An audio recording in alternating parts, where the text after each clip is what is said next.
क्या आपको याद है जब हमने चैप्टर 8 में अपना पहला डीप क्यू नेटवर्क स्क्रैच से बनाया था? अगर आप उस कोड को वापस देखें तो आपको याद आएगा कि आपने जटिल पाइटॉर्च लॉजिक की 200 से भी ज़्यादा लाइंस लिखी थी। हमने manually custom neural network classes बनाए, कॉम्प्लेक्स सर्कुलर रिप्ले बफर्स बनाए, ग्रेडियंट क्लिपिंग इंप्लीमेंट की, कंप्यूटेशनल ग्राफ से टेंसर्स को सावधानी से डिटैच करते हुए टारगेट क्यू वैल्यूज कंप्यूट की, सॉफ्ट अपडेट्स के साथ मेन और टारगेट नेटवर्क को सिंक किया, और एक्शन सिलेक्शन तथा स्केलर लॉगिंग को हैंडल करने के लिए कस्टम ट्रेनिंग लूप्स लिखे। किसी एल्गोरिदम को बिल्कुल स्क्रैच से बनाना एक बहुत ही ज़रूरी स्टेप है। यह सारे सस्पेंस को खत्म कर देता है और आपको tensor ships, back propagation dynamics और बूटस्ट्रैपिंग मैकेनिक्स से सीधे जूझने पर मजबूर करता है। लेकिन एक बार जब आप समझ जाते हैं कि अंडर द हुड ये चीज़ें कैसे काम करती हैं, तो हर बार किसी नई हाइपोथेसिस को टेस्ट करने के लिए हंड्रेड्स ऑफ लाइंस का लो लेवल पाइटॉर्च कोड लिखना एक बड़ा बॉटलनेक बन जाता है। Real world machine learning research और इंजीनियरिंग में आप हर नए प्रोजेक्ट के लिए अपना डीप लर्निंग फ्रेमवर्क स्क्रैच से दोबारा नहीं बनाते, बल्कि आप पाइटॉर्च या टेंसरफ्लो का यूज करते हैं। इसी तरह मॉडर्न रीइंफोर्समेंट लर्निंग में हम स्टैंडर्ड एल्गोरिदम्स के लिए battle tested high performance library implementations पर भरोसा करते हैं। पाइथन में आरएल एल्गोरिदम्स को स्टैंडर्डाइज करने के लिए सबसे बेहतरीन फ्रेमवर्क स्टेबल बेसलाइंस 3 यानी एसबी3 है। एसबी3 पीपीओ, एसएसई, टीडी3 और डीक्यूएन जैसे state of the art algorithms के rock solid production ready implementations provide करता है, जो पाइटॉर्च के ऊपर बने हैं और फरामा जिम्नेजियम स्टैंडर्ड के साथ सीमलेसली इंटीग्रेटेड है, जिसे हमने पिछले सेक्शन में एक्सप्लोर किया था। इस सेक्शन में हम देखने वाले हैं कि एसबी3 कैसे कॉम्प्लेक्स एल्गोरिदम आर्किटेक्चर्स को क्लीन पाइथन की कुछ ही लाइंस में समेट देता है। इससे भी ज्यादा इंपॉर्टेंट बात यह है कि हम इसके इंजन बे को खोलकर देखेंगे कि वे लाइंस मैथमेटिकल कॉन्सेप्ट से कैसे कनेक्ट होती हैं, जैसे कि जनरलाइज्ड एडवांटेज एस्टिमेशन और एक्टर क्रिटिक स्प्लिट नेटवर्क, जिन्हें हमने चैप्टर 9 में मास्टर किया था। Section break, the boilerplate text versus standardized frameworks. Syntax में गहराई से जाने से पहले आइए देखते हैं कि industrial grade frameworks reinforcement learning के लिए इतने ज़रूरी क्यों हैं। स्टैंडर्ड सुपरवाइज्ड लर्निंग में एक एल्गोरिदम आमतौर पर एक स्टैटिक डेटा सेट, एक लॉस फंक्शन और एक ऑप्टिमाइजर द्वारा डिफाइन होता है। रेनफोर्समेंट लर्निंग काफ़ी ज़्यादा कॉम्प्लेक्स है। ये एक डायनामिक फीडबैक लूप है जिसमें continuous environment interaction, vector data collection, moving target distribution, non stationary objective functions और हाइपरपैरामीटर सेंसिटिविटी शामिल होती है। जब आप प्रॉक्सिमल पॉलिसी ऑप्टिमाइजेशन पीपीओ या सॉफ्ट एक्टर एसएसी जैसे कॉम्प्लेक्स एल्गोरिदम्स के लिए मैनुअल पाइटॉर्च लूप्स लिखते हैं, तो छोटे छोटे बग्स बिना ध्यान में आए आ सकते हैं। एक बैच में एडवांटेज एस्टिमेट्स को नॉर्मलाइज करना भूल जाना, टारगेट अपडेट में टर्मिनेटेड ट्रंकेटेड स्टेप्स के बीच की बाउंड्री को गलत तरीके से हैंडल करना, रिप्ले बफर के अंदर पाइटॉर्च कंप्यूटेशनल ग्राफ्स को बनाए रखकर मेमोरी लीक करना, कंटिन्यूअस एक्शन स्पेसेस में स्टैंडर्ड डेविएशन क्लिपिंग को गलत तरीके से अप्लाई करना। ये कोड क्रैश करने वाले सिंटैक्स एरर्स नहीं हैं, ये साइलेंट एल्गोरिदमिक परफॉर्मेंस डिग्रेडेशन है। आपका कोड बिना कोई एक्सेप्शन थ्रो किए रन होता है, लेकिन आपका एजेंट सीधे तौर पर सीख ही नहीं पाता। Manual implementation, high maintenance, custom PyTorch neural network, custom replay, rollout buffer classes, manual advantage computation A manual gradient descent और clipping, manual target network updating, manual serialization, checkpointing आपको stable baselines 3 standardized की तरफ ले जाता है। From stable baselines 3 import PPO model equal PPO MLP policy env model dot learn 100,000। Stable baselines 3 इस boilerplate tax को खत्म कर देता है। ये ओपन सोर्स कंट्रीब्यूटर्स और रिसर्चर्स द्वारा मेंटेन की गई ट्रांसपेरेंट और अच्छी तरह से बेंचमार्क की गई इंप्लीमेंटेशंस प्रोवाइड करता है। एग्जीक्यूशन मैकेनिक्स का काम एसबी3 को सौंपकर आप अपना टाइम स्टेट रिप्रेजेंटेशंस को इंजीनियर करने, रिवॉर्ड सिग्नल्स डिजाइन करने और हाई लेवल सिस्टम बिहेवियर को ट्यून करने में लगा सकते हैं। Section break, the 5 line blueprint. यह समझने के लिए कि मॉडर्न आरएल डेवलपमेंट कितना स्ट्रीमलाइंड हो गया है, आइए एसबी3 में एक मॉडल को ट्रेन करने के लिए यूज होने वाले कैनोनिकल 5 लाइन वर्कफ्लो को लिखते हैं। यह स्क्रिप्ट डेमोस्ट्रेट करती है कि जिम्नेजियम और स्टेबल बेसलाइंस 3 का यूज करके एक रीएंफोर्समेंट लर्निंग एजेंट को कैसे सेट अप और ट्रेन किया जाता है। यह एक क्लासिक काट पोल एनवायरनमेंट बनाती है, मल्टीलेयर परसेप्ट्रॉन पॉलिसी के साथ प्रॉक्सिमल पॉलिसी ऑप्टिमाइजेशन एल्गोरिदम को इनिशियलाइज करती है, मॉडल को 25,000 स्टेप्स के लिए ट्रेन करती है और रिजल्टिंग मॉडल वेट्स को स्टोरेज में सेव करती है। बस इतना ही। सिर्फ 5 स्टेटमेंट्स में हमने एक एनवायरनमेंट क्रिएट किया, एक state of the art actor critic algorithm PPO को इंस्टेंशिएट किया, थाउजेंड्स ऑफ पॉलिसी इंटरेक्शंस और neural network gradient updates run किए और फुल्ली ट्रेंड पॉलिसी को डिस्क में सेव कर दिया। हालांकि यह कोड ऊपर से बहुत सिंपल लगता है, पर आपके लिए यह कोई ब्लैक बॉक्स नहीं है। इसकी हर एक लाइन ऐसे मैथमेटिकल ऑपरेशंस और आर्किटेक्चरल पाइपलाइंस को ट्रिगर करती है जिन्हें हमने पिछले कुछ चैप्टर्स में डीकंस्ट्रक्ट किया है। चलिए उन 5 लाइंस को खोलकर देखते हैं कि बिहाइंड द सीन्स एक्चुअल में क्या हो रहा है। Section break. पर्दे के पीछे मॉडल डॉट लर्न के अंदर क्या होता है। जब आप मॉडल इक्वल्स पीपीओ ब्रैकेट में एमएलपी पॉलिसी कॉमा एनव एग्जीक्यूट करते हैं और उसके बाद मॉडल लर्न चलाते हैं, तो SB3 अंडर द हुड एक complex highly optimized training workflow orchestrate करता है। मॉडल डॉट लर्न के under the hood policy architecture injection MLP policy env dot observation space और एनव डॉट एक्शन स्पेस को inspect करती है, पायटॉर्च मॉड्यूल्स कंस्ट्रक्ट करती है, actor pi of a given s और critic V of s. Rollout collection phase current policy pi sub theta का use करके N steps के लिए एनव के साथ इंटरेक्ट करती है। S A R S prime term trunk को मेमोरी बफर में स्टोर करती है। Mathematical estimation bootstrap values V of S sub T+1 को कंप्यूट करती है। Generalised advantage estimation A sub TGAE of gamma lambda compute करती है। Stochastic gradient descent epochs collected rollout पर mini batch sampling PPO clipped surrogate loss L clip of theta critic mean squared error loss LVF of phi. Exploration के लिए entropy bonus S of pi sub theta of s backpropagate और step Adam optimizer. 1. Automated network construction in MLP policy. जब आप algorithm constructor में string MLP policy पास करते हैं तो SB3 automatically env dot observation space और env dot action space को inspect करके मैचिंग पाइटॉर्च मॉड्यूल्स कंस्ट्रक्ट करता है। ऑब्जर्वेशन इंजेक्शन अगर स्टेट स्पेस एक वेक्टर यानी बॉक्स या डिस्क्रीट है तो MLP पॉलिसी एक मल्टी लेयर परसेप्ट्रॉन यानी फुल्ली कनेक्टेड नेटवर्क क्रिएट करती है।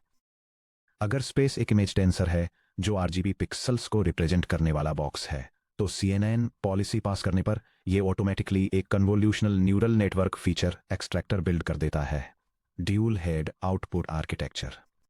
चूंकि PPO एक एक्टर क्रिटिक एल्गोरिदम है, जैसा कि हमने चैप्टर 9 में डिराइव किया था, SB3 2 distinct network outputs build करता है। एक्टर हेड यानी pi theta of a given s ये एक्शंस पर प्रोबेबिलिटी डिस्ट्रीब्यूशन आउटपुट करता है। डिस्क्रीट स्पेस के लिए यह कैटेगोरिकल लॉजिट्स आउटपुट करता है और कंटिन्यूअस स्पेस के लिए यह गॉसियन डिस्ट्रीब्यूशन का मीन म्यू ऑफ एस और standard deviation sigma of S output करता है। क्रिटिक हेड यानी V5 ऑफ एस ये एक सिंगल स्केलर फ्लोट आउटपुट करता है जो स्टेट एस से expected cumulative future discounted return को प्रेडिक्ट करता है। SB3 multilayer perceptron MLP policy diagram state vector obs एक शेयर्ड आर्किटेक्चर में पास होता है जिसमें 64 साइज की 2 डेंस लेयर्स हैं। इसके बाद आउटपुट 2 पाथ्स में स्प्लिट होता है।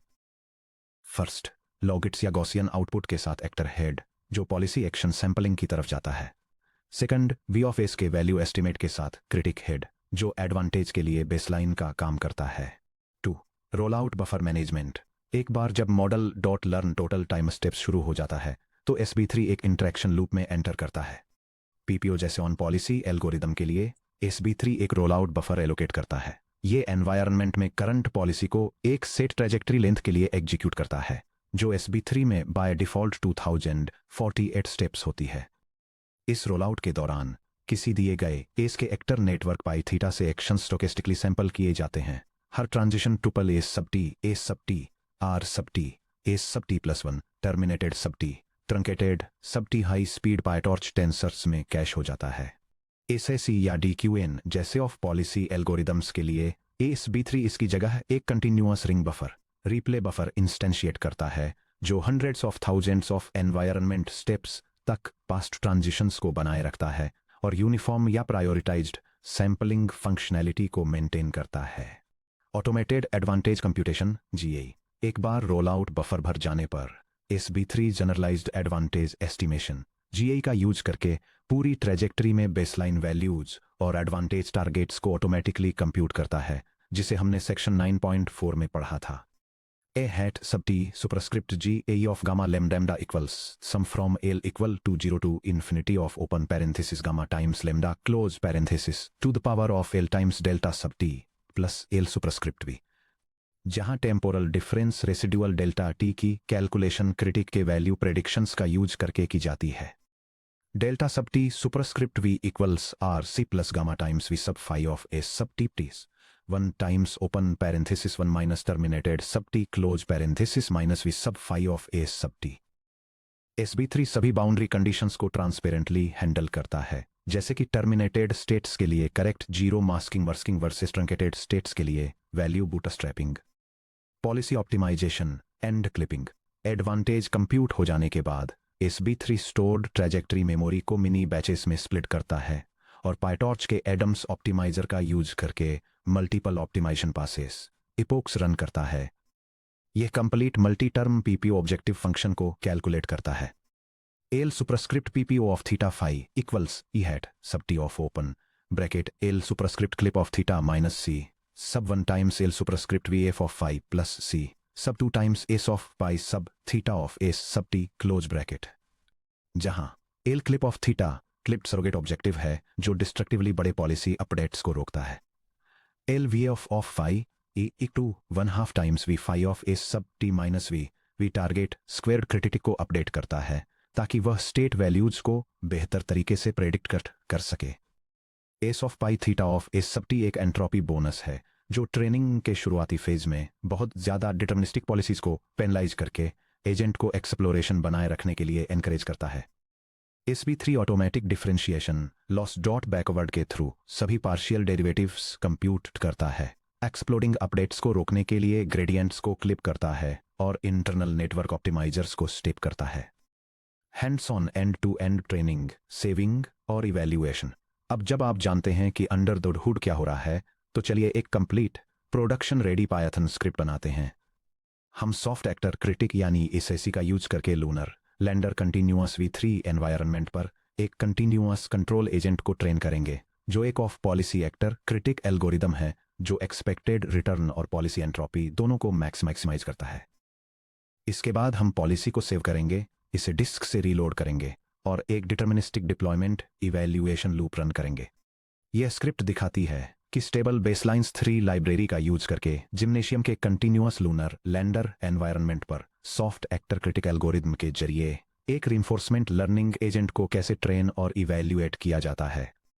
सबसे पहले यह ट्रेनिंग एनवायरनमेंट को इनिशियलाइज करती है और ऑटोमेटेड एंट्रोपी ट्यूनिंग और स्पेसिफाइड पैरामीटर्स के साथ कंटिन्यूअस कंट्रोल एजेंट को कॉन्फ़िगर करती है।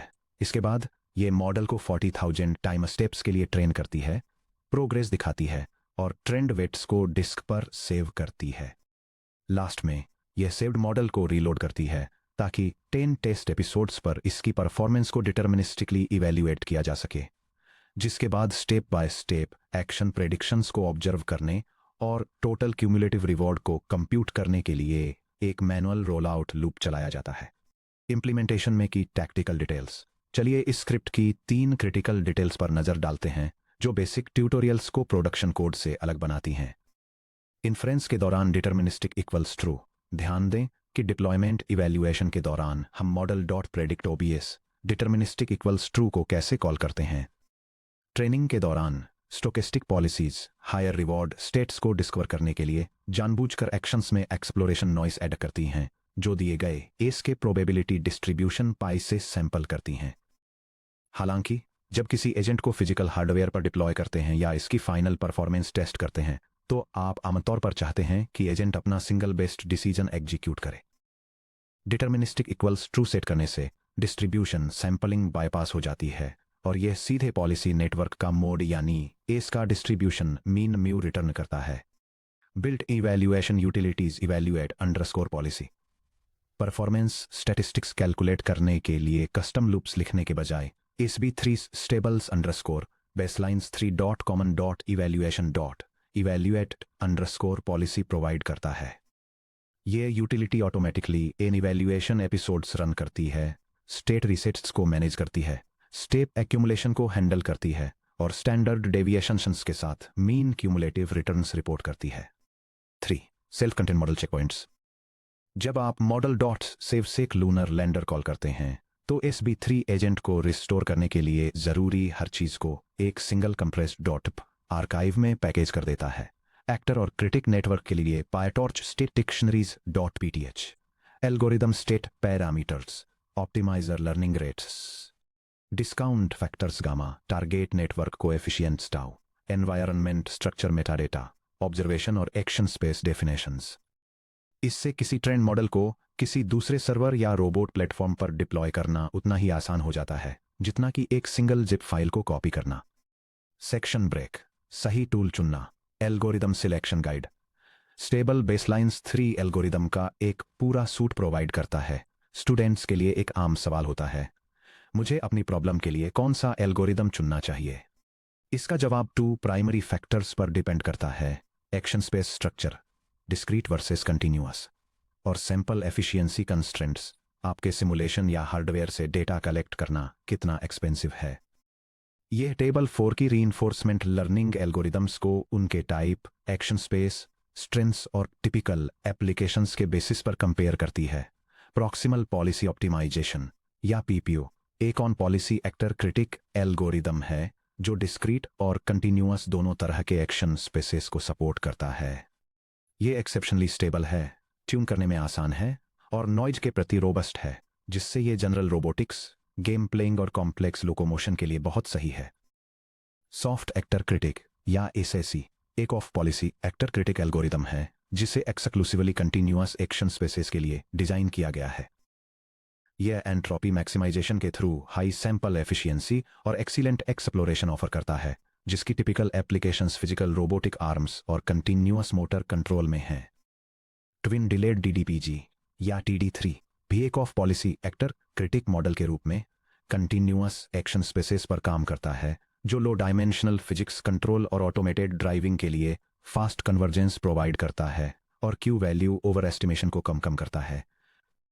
फाइनली, डीप क्यू नेटवर्क या DQN एक of policy value based baseline है जो केवल डिस्क्रीट एक्शन स्पेसेस तक लिमिटेड है। ये एक रिप्ले बफर के through high sample efficiency achieve करता है और इसे कॉमनली अटारी विजुअल गेम्स, ग्रिड नेविगेशन और डिस्क्रीट डिसीजन ट्रीज में अप्लाई किया जाता है।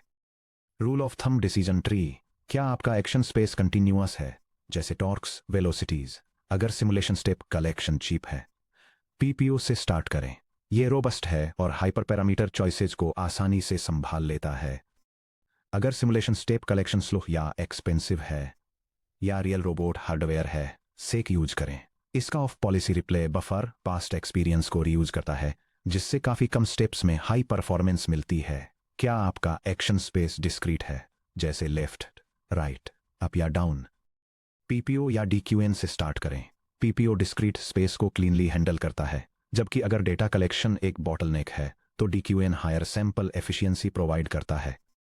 सेक्शन ब्रेक, मैथ्स अभी भी क्यों मैटर करता है? मॉडर्न एल्गोरिदम को 5 लाइंस ऑफ कोड में ट्रेन होते देखकर कभी कभी पिछले चैप्टर्स की सारी मैथमेटिकल डेरिवेशन दूर की बात लग सकती हैं। आप पूछ सकते हैं, अगर स्टेबल बेसलाइंस 3 सब कुछ 5 लाइनों में संभाल लेता है तो हमने बेलमैन इक्वेशंस, पॉलिसी ग्रेडियंट्स और एडवांटेज एस्टिमेट्स को कैलकुलेट करने में इतना समय क्यों बिताया? जवाब सिंपल है, फ्रेमवर्क्स सिंटैक्स को ऑटोमेट करते हैं लेकिन इंजीनियर्स इंट्यूशन देते हैं। जब कोई ट्रेनिंग रन फेल होता है, जब आपका लॉस फंक्शन एक्सप्लोड होता है, आपका एजेंट लोकल मिनिमम में अटक जाता है या पॉलिसी स्टैटिक बिहेवियर में कोलैप्स हो जाती है, तो SB3 आपको ये नहीं बता सकता कि ऐसा क्यों हुआ। मॉडर्न रीइंफोर्समेंट लर्निंग सिस्टम्स को डिबग करने के लिए आपको यह समझना होगा कि वे 5 लाइंस क्या कर रही हैं। अगर आपके PPO पॉलिसी अपडेट्स अनस्टेबल हो जाते हैं तो आपको पता होता है कि क्लिपिंग थ्रेशोल्ड एप्सिलॉन को इंस्पेक्ट करना है या लर्निंग रेट को लोअर करना है। अगर आपका एजेंट बहुत जल्दी एक्सप्लोर करना बंद कर देता है तो आपको पता होता है कि एंट्रोपी कोएफिशिएंट C2 को बढ़ाना है। अगर आपका agent long term task completion की कीमत पर शॉर्ट टर्म गेन्स को प्रायोरिटाइज करता है तो आपको पता होता है कि डिस्काउंट फैक्टर गामा को एडजस्ट करना है। अगर वैल्यू एस्टिमेट्स बहुत इनएक्यूरेट हैं तो आपको पता होता है कि जीएई वेटिंग पैरामीटर लैम्ब्डा को एडजस्ट करना है। Stable baselines 3 reinforcement learning foundations को समझने का सब्स्टिट्यूट नहीं है। यह एक एक्सीलेटर है, एक हाई स्पीड टूल जो आपकी मैथमेटिकल अंडरस्टैंडिंग को प्रोडक्शन स्पीड पर वर्किंग कोड में ट्रांसलेट करता है। अब जब हम सिर्फ कुछ लाइंस ऑफ कोड में ट्रेनिंग पाइपलाइंस को लॉन्च और एग्जीक्यूट कर सकते हैं तो एक क्रिटिकल क्वेश्चन अराइज होता है, बैकग्राउंड में ट्रेनिंग रन होने के दौरान हमें कैसे पता चलेगा कि हमारा एजेंट वाकई प्रॉपरली सीख रहा है। हमें सिर्फ यह चेक करने के लिए कि पॉलिसी ने कुछ यूजफुल सीखा है या नहीं, ट्रेनिंग कंप्लीट होने का घंटों वेट नहीं करना चाहिए। हमें real time visual telemetry, performance graphs और डायग्नोस्टिक मैट्रिक्स की जरूरत है। Next section 10.4 monitoring training progress with TensorBoard and metrics में हम सीखेंगे कि रियल टाइम में लॉस कर्व्स, वैल्यू एस्टिमेट्स और पॉलिसी स्टेबिलिटी को मॉनिटर करने के लिए अपने ट्रेनिंग लूप्स में विजुअल डैशबोर्ड्स को कैसे प्लग करें।